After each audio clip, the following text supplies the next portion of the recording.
نحمده ونصلي على رسوله الكريم أما بعد فأعوذ بالله من الشيطان الرجيم بسم الله الرحمن الرحيم رب اشرح لي صدري ويسر لي أمري واحلل عقدة من لساني يفقهوا قولي وليست التوبة اور نہیں ہے توبہ للذین ان لوگوں کے لیے یعملون السیئات جو برے کام کرتے رہتے ہیں حتی اذا حضر احدهم الموت یہاں تک کہ ان میں سے کسی ایک کو موت آ جاتی ہے قال تو وہ کہتا ہے انی تبت الآن بے شک میں توبہ کرتا ہوں اب، یعنی ایسا شخص کب توبہ کرتا ہے؟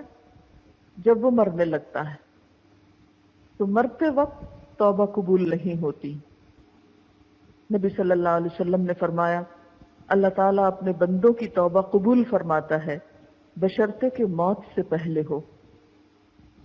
وَلَلَّذِينَ اور نہ ان لوگوں کی توبہ قبول ہوتی ہے یموتون جو مر جاتے ہیں وہم کفار حالانکہ وہ کافر ہیں، حالانکہ وہ غلط کام کر رہے ہیں، یعنی غلط کام کرتے ہوئے ان کی موت آ جاتی ہے اور مرنے سے پہلے وہ توبہ نہیں کرتے، جیسے فرعون، اس نے ڈوبتے وقت توبہ کی تھی۔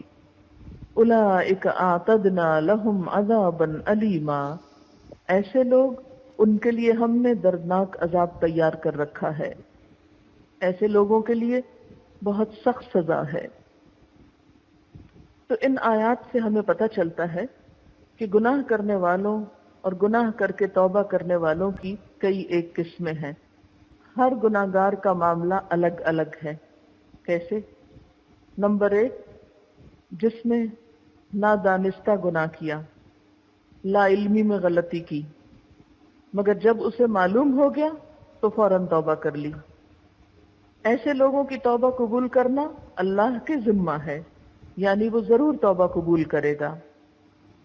دوسرے، وہ لوگ جو گناہ تو نادانستہ طور پہ کرتے ہیں لیکن معلوم ہونے پر توبہ میں جلدی نہیں کرتے، ایسے لوگوں کی توبہ کے بارے میں کوئی وعدہ نہیں کیا گیا، چاہے تو معاف کر دے چاہے تو نہ کرے۔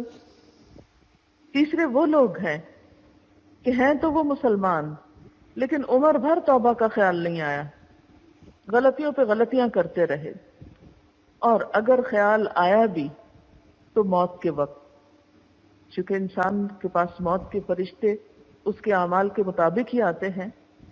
اگر کوئی غلط کار انسان ہے تو موت کے فرشتے بھی بہت سختی کے ساتھ معاملہ کرتے ہیں، تو ان کو دیکھ کے ہی اس کو پتہ چل جاتا ہے اب آئی شامت میری۔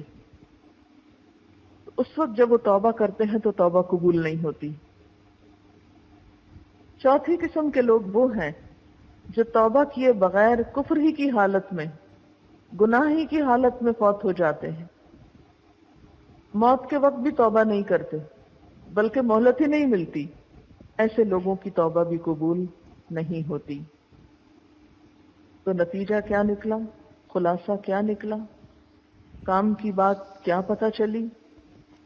کرنا کیا چاہیے کہ اگر کسی بات کا علم نہیں اور غلط کام ہوتا رہا تو جو ہی پتہ چلے دیر نہ کریں، فوراً توبہ کر لیں۔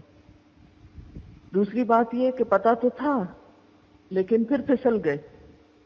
بعض اوقات ایسا ہوتا ہے نا، آپ چل رہے ہوتے ہیں اور آپ کو پتہ ہوتا ہے یہ پانی گرا ہوا ہے، اس پہ پاؤں نہیں رکھنا چاہیے، لیکن آپ پتہ نہیں بے دھیانی میں رکھ جاتے ہیں اور وہیں گر پڑتے ہیں، تو وہیں لیٹ تو نہیں جاتے، فوراً اٹھتے۔ تو یہ جو من قریب ہے یہ توبہ کی قبولیت کے لیے بڑا اہم ہے۔ یہ سوچ کے غلطی کرتے جانا کہ بڑھاپے میں توبہ کریں گے یا حج کرنے جائیں گے تو توبہ کریں گے، یہ بات درست نہیں۔ جو ہی احساس ہو کہ غلط کیا پھر توبہ کرنے میں دیر نہ لگائیں۔ اور توبہ سے مراد کیا ہے کہ غلطی کا احساس ہوتے ہی غلطی کو چھوڑ دینا۔ جیسے آپ دیکھیں صحابہ کرام کو جب پتہ چلا تھا کہ شراب مطلقاً حرام ہو گئی تو جس کی جہاں تھی وہیں چھوڑ دی، انہوں نے یہ نہیں کہا اچھا یہ گلاس تو پورا کر لوں، نہیں، فوراً پلٹا دی، مٹکے توڑ ڈالے، گلیوں میں بہا دی، ہزاروں کا نقصان کر لیا، لیکن پلٹ آئے، فوراً اس سے نکل آئے۔ تو ہمیں ہر روز توبہ کرنی چاہیے۔ جس غلطی کا احساس ہو، اگر کسی انسان کا دل دکھ جائے یا کوئی اور بھول چوک ہو جائے، تو جو ہی احساس ہو فوراً پلٹنا چاہیے۔ اب دیکھیے کہ 3 قسم کی مخلوق ہے۔ ایک ہے فرشتے، وہ تو نہ گناہ کرتے ہیں نہ انہیں توبہ کی ضرورت ہے۔ دوسرے ہیں شیطان، جو گناہ کرتے ہیں اور اس پر اصرار کرتے ہیں، ان کی توبہ نہیں قبول ہوگی۔ اور تیسرے ہیں انسان، کہ جو گناہ کر کے پھر فوراً توبہ کریں، اور اگر انسانوں میں سے بھی کوئی توبہ نہ کرے تو وہ بھی پھر شیطان ہی ہیں، یا شیطانی رویے پہ کاربند ہیں۔ اسی لیے فرمایا کہ ایسے لوگوں کی توبہ قبول نہ ہوگی کہ جو گناہوں ہی کی حالت میں فوت ہو جائیں۔ ایسے لوگوں کے لیے تو پھر آگے دردناک عذاب تیار ہے۔ پھر آپ دیکھیے کہ کس کانٹیکسٹ میں یہاں پر یہ آیات نازل ہوئی، اس سے پیچھے کس بات کا ذکر ہو رہا ہے۔ معاشرتی زندگی میں فحاشی اور بے حیائی اور کچھ برے کاموں کا، یعنی کچھ لوگوں کو علم ہی نہیں ہوتا کہ یہ سب کچھ گناہ میں شامل ہے۔ آج بھی ایسی جہالت موجود ہے کہ لوگ اس عمل کو، یعنی زنا کو، بدکاری کو، عمل قوم لوط کو، سحاق کو، ان چیزوں کو برائی نہیں سمجھتے، ان کو علم ہی نہیں، ان کے لیے بالکل ایک نارمل سی چیز ہے۔ آج بھی کئی علاقے ایسے ہیں کہ جو مسلمان کہلاتے ہیں، لیکن اگر آپ ان کی پرائیویٹ لائف کو اسٹڈی کریں تو آپ حیران ہوں گے کہ وہاں حرام حلال کا کوئی تصور نہیں۔ عرب جاہلیت میں بھی ایسا ہی حال تھا، لیکن جو ہی انہیں پتہ چلا پلٹ آئے۔ تو آج کے دور میں بھی اگر کوئی شخص ماضی میں ایسا کچھ کر چکا ہے، یعنی جتنی بھی برائیوں کا پیچھے ہم نے ذکر کیا، اس میں سے کسی بھی برائی کا ارتکاب ہو چکا، تو کیا کرے؟ اس کو چھوڑ دے اور پلٹ آئے، اللہ سے معافی مانگ لے اور فوراً پلٹے، تو اللہ تعالیٰ کی ذمہ ہے کہ اس کو معاف کر دے۔ کتنی بڑی خوشخبری ہے۔ اور دوسرا شخص کون ہے؟ اچھا مانگ لوں گا معافی، ابھی تو مجبوری ہے۔ لیست التوبۃ للذین یعملون السیئات حتی اذا حضر احدهم الموت، کچھ پتہ نہیں کب موت آ جائے، غلط کام کرتے رہے یہاں تک کہ موت آ گئی، موت کے فرشتے دیکھ کر توبہ کرنے لگے تو توبہ قبول نہ ہوگی۔ اور اسی طرح اگر اس غلط کام میں ہی موت آ گئی تو بھی قبولیت نہ ہوگی۔ اپنے لیے سوال لکھیں، کیا مجھ سے کبھی کوئی گناہ ہوا ہے؟ اب اس میں تو کوئی نہیں کہہ سکتا کہ نہیں۔ اگر ہوا ہے تو توبہ کے بارے میں میرا رویہ کیا ہے؟ کیا میں اسے فوراً کر لیتی ہوں یا ٹالتی رہتی ہوں اور تاخیر کی قائل ہوں، کچھ امیدوں اور تمناؤں میں جی رہی ہوں، اور پھر اپنے ساتھ ایک عہد کریں کہ مجھے ہر روز توبہ کرنا ہے۔ بلکہ اس سلسلے میں یوں عادت بنا لیں کہ اگر بیٹھے بیٹھے بھی، مثلاً آپ یہاں بیٹھے اور یہ گفتگو ہو رہی، بیٹھے بیٹھے آپ کو اپنا کوئی گناہ یاد آ گیا، کیونکہ یہ علم کی مجلس ہے نا، تو یہاں بیٹھ کے ہر روز ہمیں اپنی کوئی نہ کوئی خامی، کوئی خرابی، کوئی گناہ، کوئی غلطی، کوئی زیادتی جس کے بارے میں ہم نے کبھی سوچا ہی نہیں کہ وہ غلطی بھی ہو سکتی، وہ یاد آتی رہتی۔ کوئی قرآن پاک ایک آئینہ ہے، ہم جب اس کو پڑھتے ہیں تو ہمیں احساس ہوتا ہے اچھا یہ منع ہے، یہ ناپسندیدہ ہے، یہ اللہ کے غضب کا کام ہے، یہ تو نہیں کرنا چاہیے تھا۔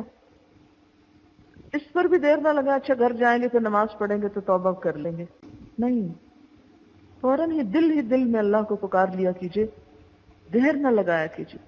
جس وقت احساس ہو اسی وقت فوراً رجوع اور فوراً ندامت، فوراً استغفار۔ نبی صلی اللہ علیہ وسلم جن کے اگلے پچھلے سب گناہ معاف تھے، جو معصوم تھے، وہ دن میں 70 سے 100 بار استغفار پڑھتے تھے۔ پھر ہمارا کیا حال ہے جو ہے ہی گناہوں کی پوٹلی۔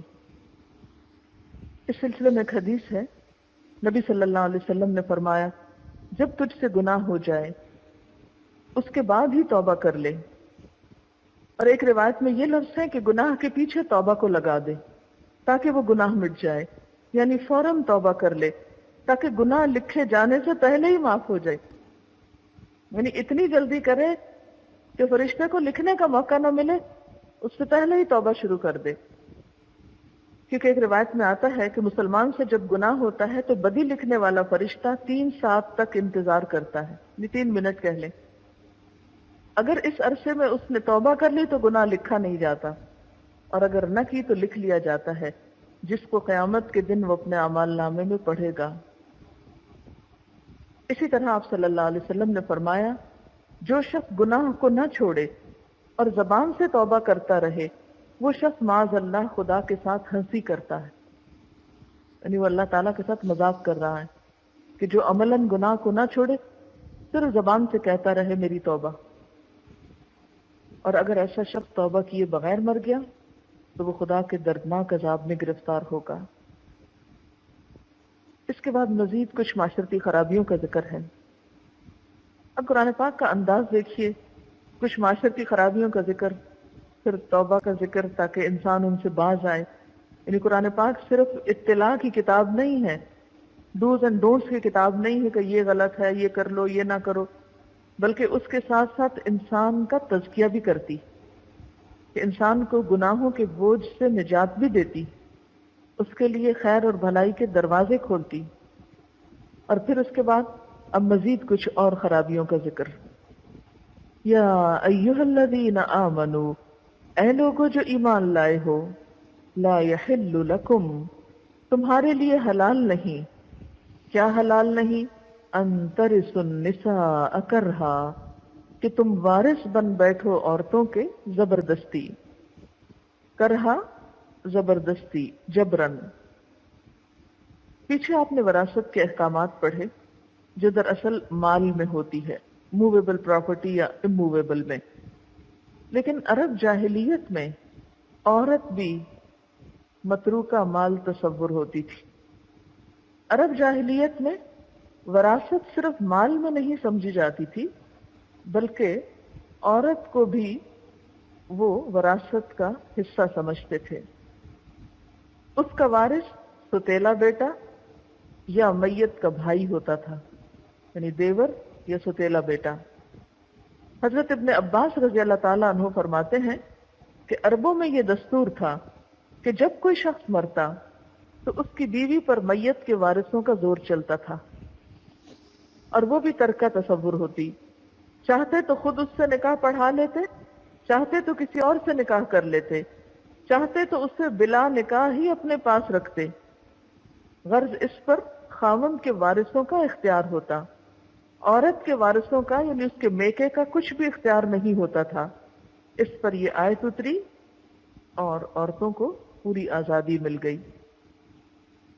یا ایھا الذین آمنوا، کیا ہے حکم اے ایمان والو، لا یحل لکم، تمہارے لیے حلال ہی نہیں، کیا حلال نہیں؟ ان ترثوا النساء، کہ تم عورتوں کو وراثت کا مال سمجھ لو، کرہا زبردستی، جبرن، ولا تعدلوہن، اور نہ تم روکو ان کو، نہ مجبور کرو ان کو، کس بات پر؟ لتذہبوا ببعض ما آتیتموہن، کہ تم لے لو بعض وہ مال، وہ چیز جو تم ان کو دے چکے ہو۔ اب یہ دوسری بات ہے کہ شادی کے بعد، مہر کے وقت یا اس کے علاوہ اگر کوئی بھی تحفے تحائف تم بیوی کو دے چکے ہو تو اس کو واپس نہ لو، الا مگر ان یأتین بفاحشۃ مبینہ، کہ وہ ارتکاب کریں کسی کھلی بے حیائی کا، اس صورت میں تم اس کو مہر نہ دو گے، یا مہر واپس لے سکتے ہو یا اپنا مال واپس لے سکتے ہو، کیونکہ اب وہ تمہاری حق تلفی کر رہی ہے۔ عرب جاہلیت میں یہ عام طریقہ تھا کہ اگر عورت کو خامن ناپسند کرتا، یعنی شوہر اگر اپنی بیوی کو پسند نہیں کرتا تھا تو طلاق دینے کی بجائے اس کو خوب تنگ کرتا، تاکہ وہ مجبور ہو کر حق کے مہر یا خامن نے جو اسے تحفے تحائف دیے ہیں وہ واپس کر دے، اور پھر اس کو طلاق ملتی۔ کیونکہ آپ کو معلوم ہے نا کہ طلاق دینے کے لیے ضروری ہے کہ بیوی کا مہر اس کو دیا جا چکا ہو، لیکن وہ چاہتے تھے کہ بیوی کو بھی نکال باہر کریں اور جو مہر دیا ہے وہ بھی واپس لے لیں، اور مہر کے علاوہ اگر کوئی تحفے تحائف اس کو دیے ہیں تو وہ بھی لے کر اس سے جان چھڑائیں۔ اللہ تعالیٰ فرماتے ہیں وَلَا تَعْدُلُوهُنَّ، تعدلو کا لفظ جو ہے عین دعاد لام سے ہے، نہ روکو نہ مجبور کرو، یعنی اس غرض سے مت روکو کہ جو کچھ تم نے ان کو دیا ہے اس کا کچھ حصہ ان سے لے لو، یعنی اس وجہ سے طلاق دینے میں تاخیر نہ کرو کہ عورت مجبور ہو کر شوہر سے لیا ہوا مال واپس کر کے ایک طرح سے خلا لے لے۔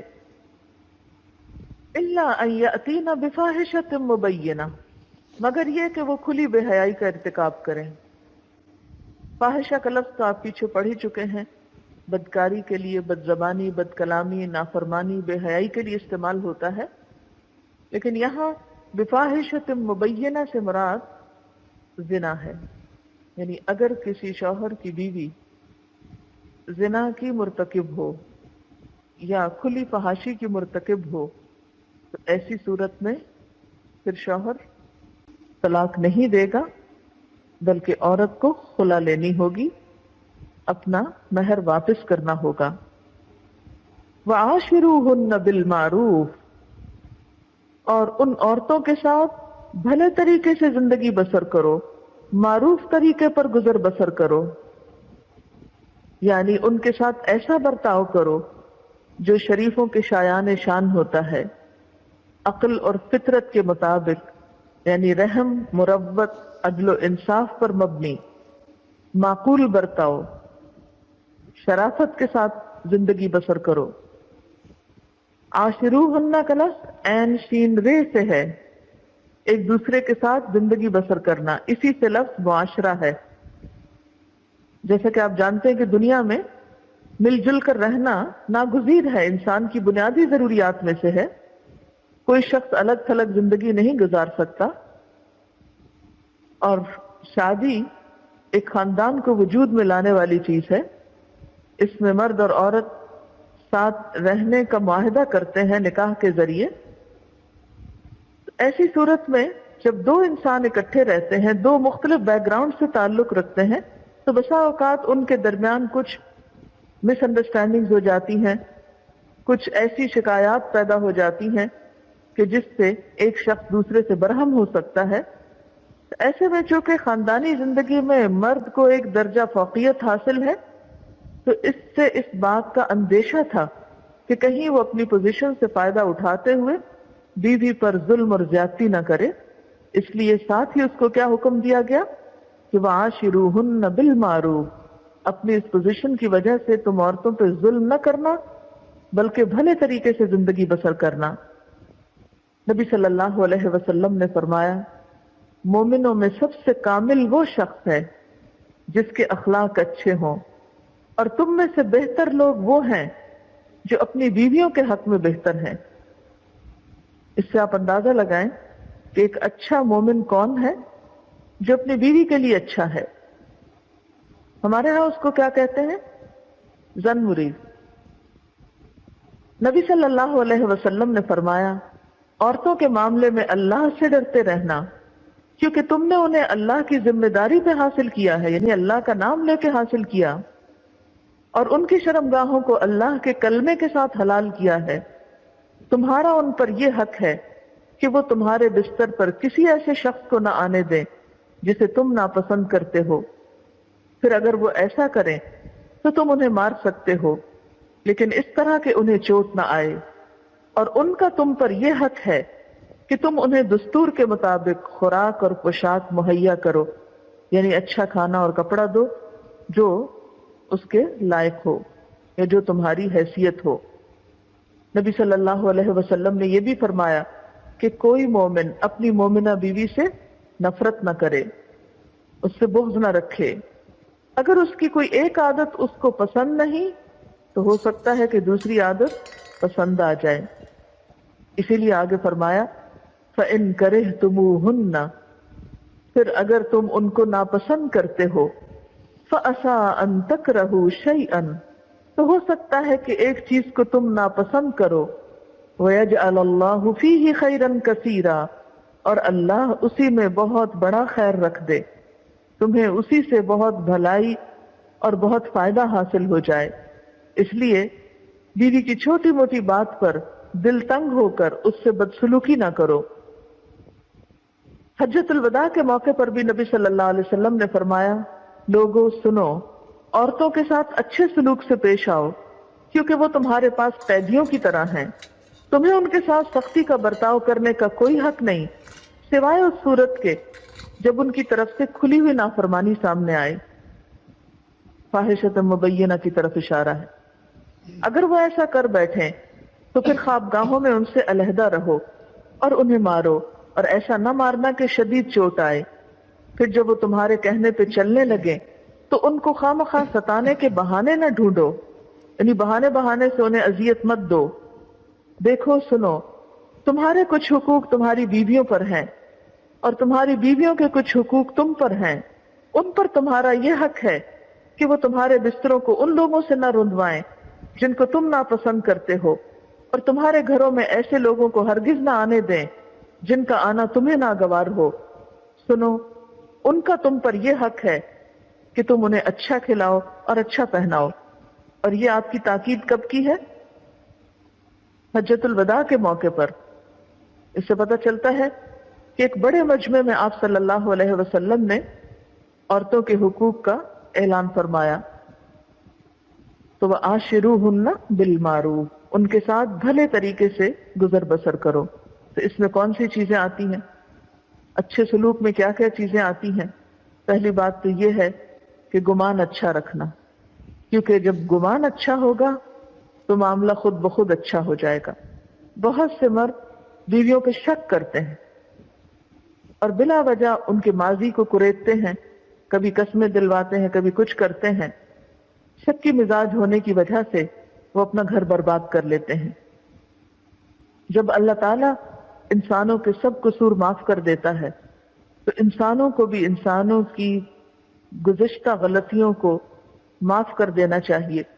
جیسے کہ پیچھے بھی آیا نا کہ اگر کوئی شخص توبہ کر لیتا ہے تو پھر فَأَعْرِضُوا عَنْهُمَا، ان کا پیچھا چھوڑ دو، کیونکہ توبہ کرنے والا کیسا ہوتا ہے؟ التائب من الذنب کمن لا ذنب لہ۔ اگر کسی بچی نے اپنے ماضی میں کوئی گناہ یا غلطی کی اور اس پر توبہ کر لی تو آئندہ سے اب شوہر کو حق نہیں کہ وہ اس پر اسے تانے دے یا اس کا جینا دوبھر کرے۔ بہت سی طلاقوں کی وجہ یہ معلوم ہوئی کہ بسا اوقات شوہروں نے شک کی بنا پر اپنی بیویوں سے قسم دلوائی کہ تمہارا پہلے کسی سے افیئر تو نہیں تھا۔ اب آپ دیکھیں کہ اگر کسی نے ماضی میں کوئی ایسی غلطی کی بھی اور پھر اس کے بعد اس کو احساس ہوا، اس نے توبہ کر لی اور ایک نئی زندگی کا آغاز کیا، ایک نیا گھر بن گیا، تو پچھلی باتوں کو کریدنا چھوڑو، اس لیے کہ ایسی چیزوں سے حاصل کچھ نہیں۔ قرآن پاک میں بارہا آتا ہے کہ جو ہو چکا سو ہو چکا الا ما قد سلف، کیونکہ پچھلی چیزوں کو آپ کھولتے رہیں گے تو اس سے فائدہ کچھ بھی نہیں ہوگا۔ تو یہاں کیا حکم دیا جا رہا ہے؟ وَعَاشِرُوهُنَّ بِالْمَعْرُوفِ، ان سے بھلے طریقے سے زندگی بسر کرو، جس کا پہلا اصول یہ ہے کہ ان کے بارے میں گمان اچھا رکھو۔ پھر اس کے بعد عفو درگزر کی روش اختیار کر لو، معاف کر دو۔ اس معاملے میں جب شوہر کو ایک درجہ زیادہ گھر کی زندگی میں دیا گیا تو اس کا فرض کیا بنتا ہے کہ اس کا دل بھی بڑا۔ دیکھیں، جہاں پر انسان کو درجہ ملتا ہے وہاں اس کو دل بھی بڑا کرنا چاہیے، نگاہ میں بھی وسعت ہونی چاہیے، دوسروں کے قصور معاف کرنے آنے چاہیے۔ پھر اسی طرح اچھے برتاؤ میں کیا ہے؟ خوش اخلاقی سے پیش آنا چاہیے۔ حضرت عائشہ فرماتی ہیں، میں نبی صلی اللہ علیہ وسلم کے ہاں گڑیوں سے کھیلا کرتی تھی اور میرے ساتھ میری سہیلیاں بھی کھیلتی تھیں۔ کبھی ایسا ہوتا کہ آپ کے آنے پر میری سہیلیاں ادھر ادھر چھپ جاتی تو آپ ان میں سے ایک ایک کو ڈھونڈتے اور میرے پاس بھیجتے کہ وہ میرے ساتھ کھیلیں۔ اس سے آپ اندازہ لگائیں کہ بیوی کے ساتھ اچھے سلوک کا اس سے بہتر نمونہ کہاں سے ملے گا آپ کو، کہ خود اللہ کے رسول صلی اللہ علیہ وسلم اپنی بیوی کے جذبات کا اتنا خیال رکھ رہے ہیں کیونکہ ان کی عمر ابھی ایسی تھی کہ ان کو اس طرح کے کھیل کود میں دلچسپی تھی۔ اور اسی موقع پر وہ آتا ہے نا کہ ان کے پاس ایک گھوڑا تھا جس کے پر تھے، تو حضور صلی اللہ علیہ وسلم نے پوچھا کہ عائشہ گھوڑوں کے تو پر نہیں ہوتے؟ تو انہوں نے کہا کہ آپ کو نہیں معلوم کہ حضرت سلیمان علیہ السلام کی گھوڑے کے پر تھے؟ پھر اسی طرح ایک اور موقع پر یہ پتہ چلتا ہے کہ آپ صلی اللہ علیہ وسلم نے حضرت عائشہ کے ساتھ ایک ریس لگائی جس میں حضرت عائشہ آگے نکل گئی. پھر ایک اور موقع پر آپ نے ان کے ساتھ دوڑ لگائی تو آپ آگے نکل گئے، اس وقت حضرت عائشہ کا جسم بھاری ہو چکا تھا، تو آپ نے فرمایا یہ اس دن کا بدلہ ہے. تو یہ خوش اخلاقی جو ہے، اور گھر کے اندر ایک عام انسان کی حیثیت سے بیوی کے جذبات کا خیال رکھنا، خواہ باہر کتنا بھی بڑا عہدہ یا پوسٹ ہو، یہ ایک شوہر کا بنیادی فرض ہے. بعض لوگ دفتر میں صاحب بنے ہوتے ہیں تو گھر میں بھی آ کے صاحب ہی بنے رہتے ہیں، اور وہ اس لیول سے نیچے نہیں اترتے، جس کا نقصان کیا ہوتا ہے کہ بیوی بچوں کے ساتھ ایک ڈسٹرس پہ آ جاتے ہیں، اور اس کے نتیجے میں خود اپنے ہی دل پہ بوجھ لیتے رہتے ہیں اور بالآخر ہارٹ اٹیک کا شکار ہو جاتے ہیں. یہ بیوی اور بچے اللہ تعالیٰ نے ایک ایسا رشتہ رکھا ہے، ایک ایسا تعلق رکھا ہے کہ جن کے ساتھ ہر غم بانٹنا چاہیے، ہر چیز شیئر کرنی چاہیے، اور گھر کے اندر ایک دلچسپ ہنسی کھیل کی فضا ہونی چاہیے کہ جس میں ہر شخص ریلیکس ہو کے زندگی بسر کر سکے، نہ کہ گھر کے اندر ایک ایسی خوف کی کیفیت پیدا کیے رکھے انسان کہ جس سے کسی کو دم مارنے کی اجازت نہ ہو.